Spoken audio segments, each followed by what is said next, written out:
दर्पण न्यूजच्या सांगली कार्यालयाच्या वर्धापन दिनास हार्दिक शुभेच्छा.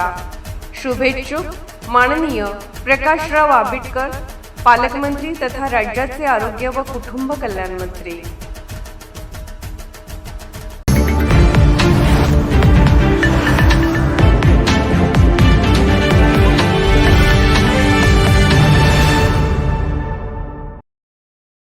अप्पर जिल्हाधिकारी संजय शिंदे यांची बदली, पुनर्नियुक्ती आणि कोल्हापूरमधील दीर्घकालीन पदस्थापनेची उच्चस्तरीय चौकशी करावी अशी मागणी गर्जना संघटनेचे संस्थापक प्रकाश बेलवाडे यांनी एका निवेदनाद्वारे केली आहे. निवेदनात म्हटले आहे की कोल्हापूर जिल्ह्यात अनेक वर्ष विविध महत्त्वाच्या पदांवर कार्यरत असलेले अप्पर जिल्हाधिकारी संजय शंकर शिंदे यांच्या संदर्भातील शासन आदेश, बदली प्रक्रिया आणि पुनर्नियुक्तीमध्ये गंभीर विसंगती असल्याचा आरोप गर्जना संघटनेचे संस्थापक प्रकाश बेलवाडे यांनी केला आहे.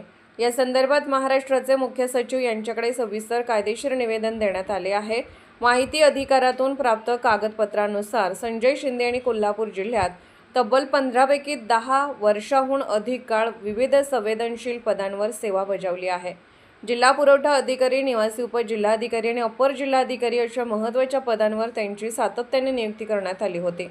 2 एप्रिल 2026 रोजी शासनाने त्यांची कोल्हापूर येथून बदली करून कार्यमुक्ती केली. त्यानंतर अवघ्या काही दिवसातच दिनांक 15 मे 2026 रोजी नियुक्तीच्या प्रतीक्षेत या स्थितीतून पुन्हा कोल्हापूर येथे अप्पर जिल्हाधिकारी पदावर नियुक्ती करण्यात आली. या दोन्ही शासन आदेशांमध्ये गंभीर विसंगती असून ही प्रक्रिया महाराष्ट्र शासकीय कर्मचारी बदल्यांचे विनियमन अधिनियम 2005च्या विरोधात असल्याचा संशय निर्माण झाला आहे.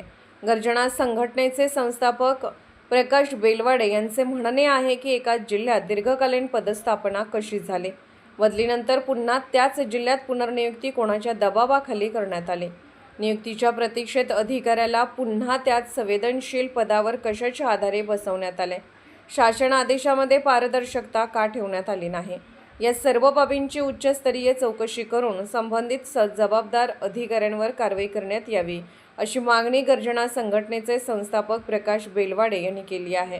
तसेच या प्रकरणाची चौकशी निवृत्त न्यायाधीश किंवा वरिष्ठ IAS अधिकाऱ्यांमार्फत करून संपूर्ण अहवाल सार्वजनिक करावा अशी मागणी करण्यात आली आहे. कोल्हापूरहून दर्पण न्यूजसाठी अनिल पाटील. निर्भीड बेधडक बातमीसाठी दर्पण न्यूज चॅनलला लाईक करा, शेअर करा, सबस्क्राईब करा. मुख्य संपादक अभिजित रांजणे, दर्पण न्यूज.